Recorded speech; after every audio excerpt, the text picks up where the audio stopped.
ಬಸವರಾಜ ಬೊಮ್ಮಾಯಿ ಅವರು ಇಲ್ಲಿನ ಸಂಸದರಾಗಿ ಮಾಜಿ ಮುಖ್ಯಮಂತ್ರಿಗಳಾಗಿ ಅವರು ಭಾಷಣದಲ್ಲಿ ಒಂದು ಮಾತನ್ನು ಹೇಳಿದ್ದಾರೆ. ಹಾವೇರಿ ಜಿಲ್ಲೆಗೆ ಒಂದು ಸೂಪರ್ ಸ್ಪೆಷಾಲಿಟಿ ಆಸ್ಪತ್ರೆಯನ್ನು ಮಾಡಬೇಕು ಅಂತ ಹೇಳಿದ್ದಾರೆ. ಮಾಡೋಣ ಅಂತಕ್ಕಂಥ ಮಾತುಗಳನ್ನು ಹೇಳಲಿಕ್ಕೆ ಬಯಸ್ತಾ ಇದ್ದೇನೆ. ಚಪ್ಪಾಳೆ ತಟ್ಟಪ್ಪ ಜೋರಾಗಿ.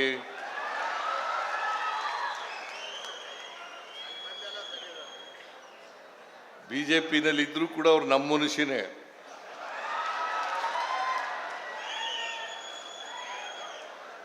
ನಿಮ್ಮ ತೋರಿಕೆಗೆ ನಿಮ್ಗಿಲ್ಲ ಅಂತ ಹೇಳೋದು, ಆದರೆ ನನ್ನ ಸ್ನೇಹಿತ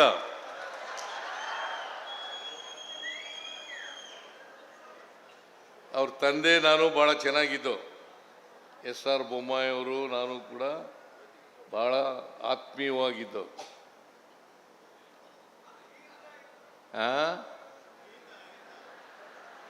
ಇವರು BJP ಸೇರೋದಕ್ಕಿಂತ ನನ್ನ ಜೊತೆ ಚೆನ್ನಾಗಿದ್ರು.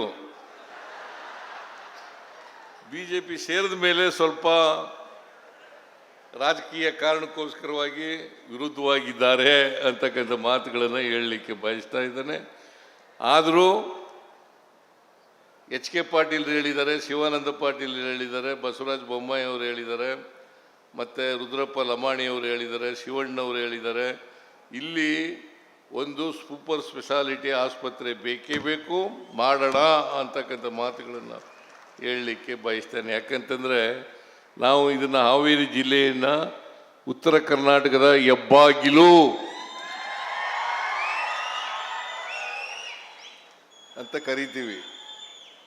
ಅದಕ್ಕೋಸ್ಕರ ನಾವು ಮಾಡೋಣ, ಟ್ರಾಮಾ ಸೆಂಟ್ರನ್ನು ಮಾಡೋಣ, ಕ್ಯಾನ್ಸರ್ ಹಾಸ್ಪಿಟ್ಲೂ ಮಾಡೋಣ.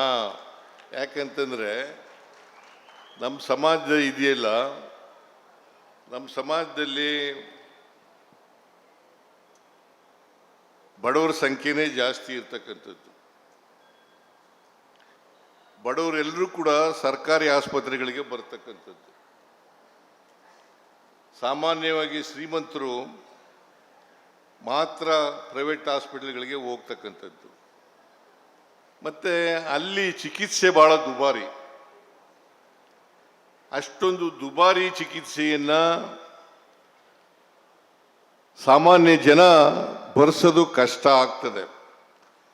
ಅದಕ್ಕೋಸ್ಕರ ಅವರೆಲ್ಲರೂ ಕೂಡ ಸರ್ಕಾರಿ ಆಸ್ಪತ್ರೆಗಳ ಮೇಲೇ ಡಿಪೆಂಡ್ ಆಗಿರ್ತಾರೆ.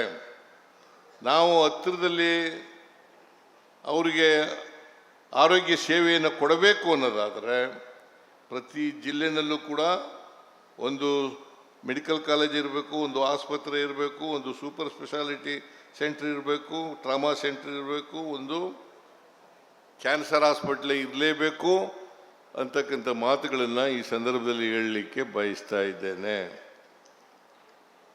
ಶಿವಣ್ಣವರು ಮತ್ತು ರುದ್ರಪ್ಪ ಲಮಾಣಿಯವರು ಹಾವೇರಿಯನ್ನು ಅಭಿವೃದ್ಧಿಪಡಿಸ್ತಕ್ಕಂಥದ್ರಲ್ಲಿ ಮುಂಚೂಣಿನಲ್ಲಿದ್ದಾರೆ ಅಂತಕ್ಕಂಥ ಮಾತುಗಳನ್ನು ಈ ಸಂದರ್ಭದಲ್ಲಿ ಹೇಳಲಿಕ್ಕೆ ಬಯಸ್ತಾ ಇದ್ದೇನೆ.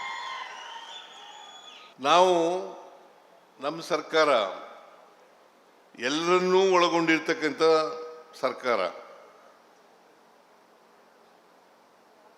ನಾವು ಯಾವುದೇ ಭೇದ ಭಾವವನ್ನು ಮಾಡಲಿಕ್ಕೆ ಹೋಗಲ್ಲ. ಅವರು ಯಾವುದೇ ಧರ್ಮಕ್ಕೆ ಸೇರಿರಲಿ, ಯಾವುದೇ ಜಾತಿಗೆ ಸೇರಿರಲಿ, ಯಾವುದೇ ಪಕ್ಷಕ್ಕೆ ಸೇರಿರಲಿ, ನಾವೆಲ್ಲರೂ ಕೂಡ ಅವರನ್ನು ಸೀಮಾತೀತವಾಗಿ ನೋಡ್ತಕ್ಕಂಥ ಪ್ರಯತ್ನವನ್ನು ಮಾಡ್ತೇವೆ ಅಂತಕ್ಕಂಥ ಮಾತುಗಳನ್ನು ಈ ಸಂದರ್ಭದಲ್ಲಿ ಹೇಳಲಿಕ್ಕೆ ಬಯಸ್ತಾ ಇದ್ದೇನೆ.